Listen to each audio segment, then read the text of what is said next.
Hi everybody, it's Andy.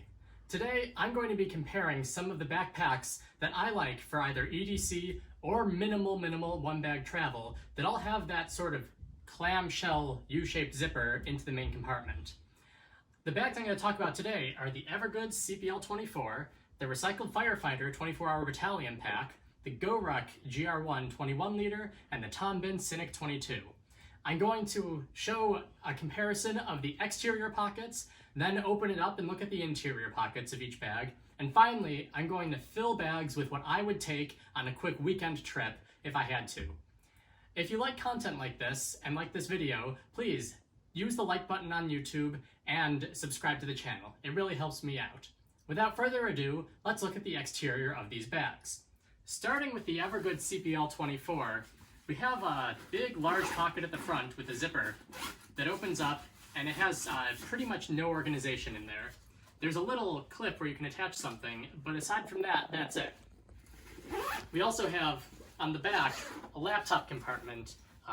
There's no suspended laptop compartment here, but it is padded a bit, and I haven't been worried putting my MacBook Pro in there ever. We also have a handle at the top, a handle at the side, and a harness that many people say online is very comfortable. Looking over here at the recycled Firefighter 24-hour battalion pack, we have a similar full-length slash pocket at the front. However, unlike the Evergood's bag, this one has some interior organization. There are these sub-pockets that are sewn in, so if you want to stick something in here and you have the bag vertical, you know it's not going to slide to the bottom. You can, if you want though, still stick large things in front of those. The laptop compartment is also similar along the back, though you have to sometimes go behind there to open it all the way. There's no suspension, but it is padded, so you can also see it's very bright in there. Looking at the Goruck Gr1 21 liter bag, we have a slash pocket going the other way here. This one is deep, goes all the way down the length of the bag. It doesn't go any higher than the zipper. And when the bag is full, it's actually fairly difficult to use this.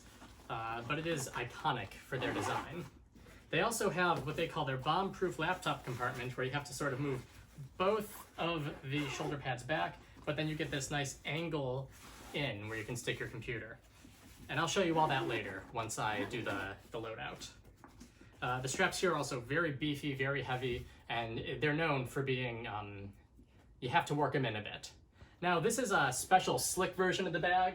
Normally you would have MOLLE attachments on the bottom and on the side, similar to this 26 liter version, but I like this one because I think it looks a little nicer. Finally, we have the Bihn Synik 22. This bag has significantly more exterior access than the other ones.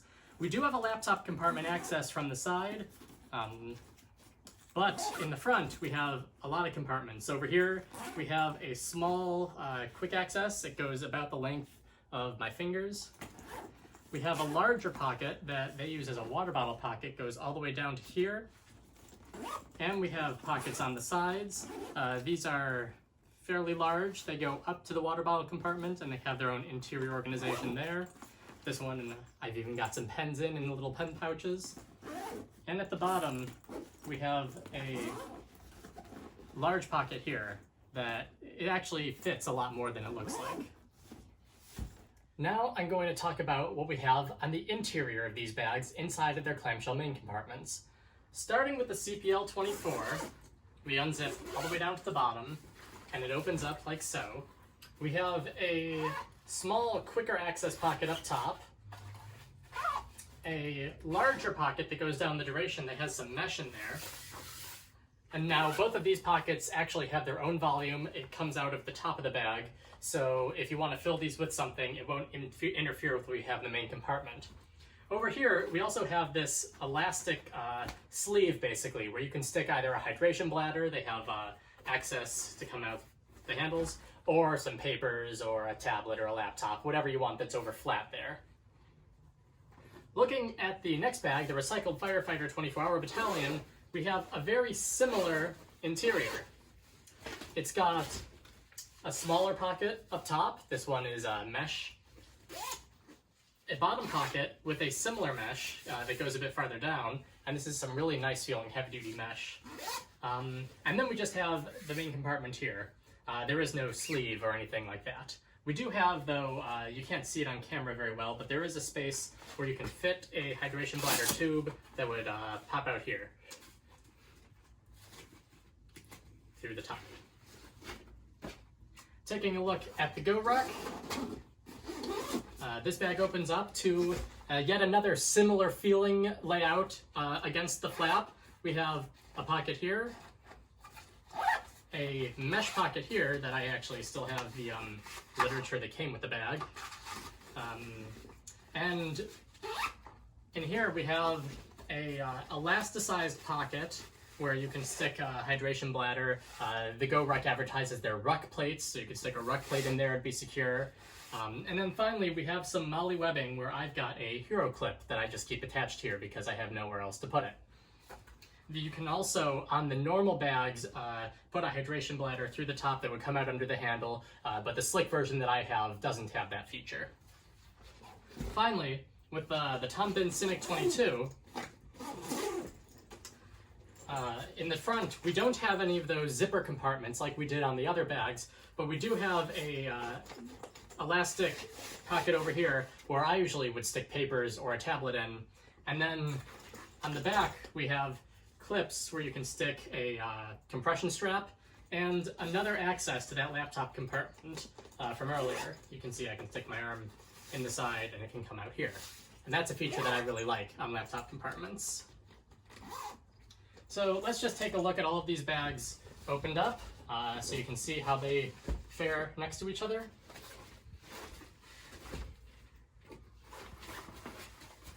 You can tell that this two-pocket layout is really similar amongst these three bags, whereas the Bihn is an outlier, and the elastic pockets for adding more stuff are in the Goruck and the Evergoods.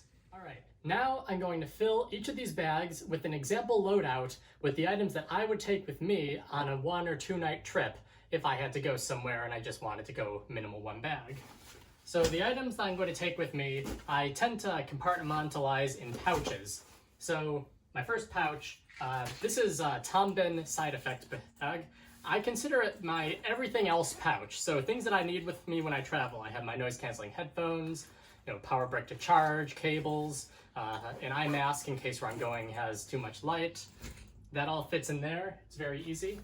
I have my toiletry kit. This is the Travelon 311 wet dry bag combo. You have the wets on one side, the dries on the other, and TSA hasn't complained about it yet. I have a Peak Design packing cube filled with all the clothing that I would need for 1 or 2 days. I have a Camelback Chute water bottle. This is the 20-ounce insulated version, so I can keep the water cold as much as I can. And finally, a 13-inch MacBook Pro. To load out in the Evergood CPL24, I'm going to start by just sticking this in the laptop compartment in the back. Slides in really easily. There's plenty of room in there. Zip that up. And then into the main compartment. Because I already use all these pouches, I'm not actually going to bother with any of this organization. In general, I just stuff my packing cube at the bottom, one of these on top of that, and then above them, using a second layer of dimension, I stick the toiletry kit and the water bottle. This way, I can still get access to everything I need without much difficulty. Now, it zips fine, but you see the packing cube is a bit wider than the bag wants to be, though clothes are compressible and zipping, this bag has tough zippers. These are the size 10 YKKs. And here we go. Now to show you what it looks like on me, I'm 5'9", between 130 and 140 pounds, and it feels quite comfortable. All right, now to unload this, laptop comes right out.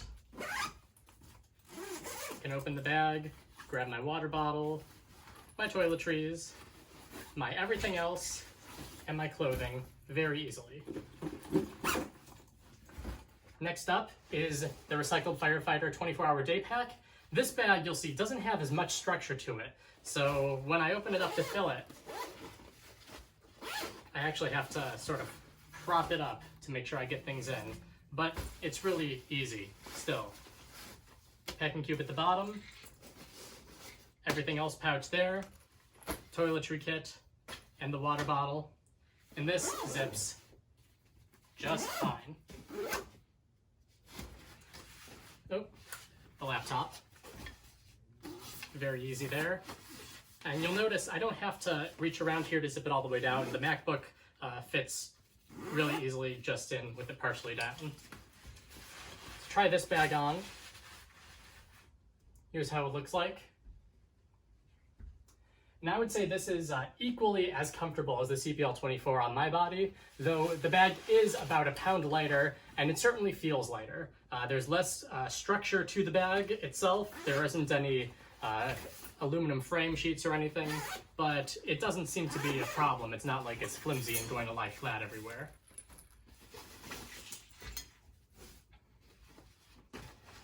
Coming up next, we have the Goruck. The laptop compartment, we have this angle entrance, which I mentioned earlier, so I can just slide it in at that angle, and then I gotta go around the shoulder pads. In the main compartment, I can stick everything in really easily. Out of all the bags I have here today, this one may be advertised as only 21 liter, but it really feels like it has the most room, or that I could fit more in this main compartment. I have it stuffed pretty loosely, as you saw, but I still have, a lot of space if I need next to the water bottle. And while this is tight, I could put some things in there if I wanted to, as I was going through the TSA checkpoint. To try the bag on, this one definitely feels a bit heavier than the others. This is the heaviest out of all of our bags at nearly 3 pounds, but it's still very comfortable.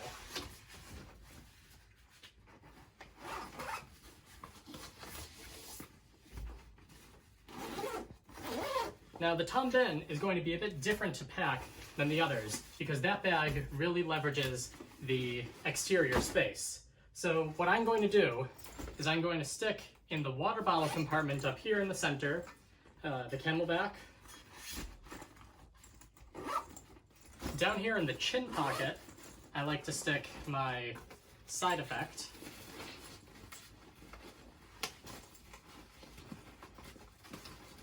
It's not difficult to fit this in, but it does require just making sure it gets in through that opening, and then I can zip it up. And finally, in the main compartment, I got my packing cube at the bottom. I don't actually have enough room to stick this in adjacent to it. So what I do is I stick it at an angle here. It's overlapping a little bit, but that's just fine. The bag was built to hold more than this. And to fit the laptop in, I'm going to demonstrate using the side. It's too small for me to just slide it in all the way down. So you actually have to go vertical and then angle it sideways. But once you've done that, it fits in just fine. Now to wear the bag, this one fits me really well. It's very comfortable. And actually, this bag has in the back a frame sheet with an aluminum stay that you can take out if you want and bend the aluminum bit so that it molds to the contour of your spine. I've already done that, so this bag is incredibly comfortable for me. And to unload it, it goes really easily.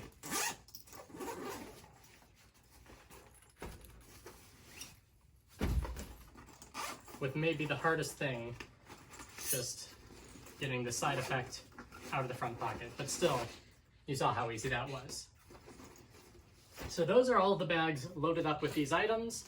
I'm going to move these aside, and then I'll give you my general opinion of the bags. So by now, you should have a good sense for each of these bags and what they bring to the table. Well, a lot of them are very similar in quality. They're all clamshell-zip packs. They're all very similar in size, such that they would work well as a one-bag travel for a quick trip or as an EDC. They all still have their differences. The CPL24 probably has the most rigidness when it comes to the frame sheet, and the comfort is subjective. A lot of people like it. I personally don't think it's my favorite. Still, it's a good bag, and at a price of $220 US new, though often on sale for about $50 less. It's a good buy. The recycled Firefighter 24-hour pack is the lightest of the bunch. This one is less than 2 pounds, and while it might look a bit flimsy while it's empty, filled up, it still gives you everything that you need. This is also the least expensive of these bags, at only about $169 new from their website. I'm very happy with the way this works. I haven't actually taken it on any trips yet. I got it quite recently, but still, I think if you're looking for a bag like this, this is a great value. The Goruck Gr1 21-liter pack is the heaviest of the bunch. Even though it's only a slight variation, it definitely feels like it has that extra weight to it. At the same time though, I definitely feel like it's sturdy and nothing's going to happen to anything in it. This is also the only one of these bags that will stand up on its own, and here we have it standing up empty. When it's full, it stands up just as well. Now, this bag usually retails at, if you want the USA-made version, $295, just shy of $300, and if you're okay getting it made in Vietnam, they sell it for $265. Overall, I'm very pleased with this bag. It's the bag that I was using. I was testing this out as my daily carry before the stay-at-home order came in, and I would definitely recommend this to anyone who is looking for something that has that sort of sturdiness to it. They like the look, and they want something that definitely feels like it'll last a long time. The Bihn Synik 22 is the most different out of all of these clamshell packs. Because of all of this exterior organization, it really lends itself to giving you quick access to whatever you want. I can grab a pen without even looking. Still though, it is the most expensive of the bunch at $300 US new from Bihn. I find this, while it may not feel like the best fit for all of my pouches for travel, still very comfortable thanks to the frame sheet in the back that I talked about earlier. In general, this is a bag that I think personally lends itself better as an EDC than a travel bag though, and I would rely on something larger like the Synik 30 or with a more spacious main compartment like one of these if I was just doing a quick trip. All of these are very nice bags. They're all made from good materials by good brands, and people online have very strong opinions. They all seem to like all of them. Personally, I'm a big fan of the Bihn bag as my EDC because I love the utility and how easy it is for me to get everything. Going on a quick trip for a one-bag travel, I think that I would take the recycled Firefighter 24-hour pack just because it's very light and it's as comfortable, if not more comfortable, than the others here. If you have any opinions about these bags or you have any other questions, please put them in the comments below the video. I'd love to hear them. And once again, please like the video and subscribe to the channel. It really helps. Thank you very much, and I hope you have a good day.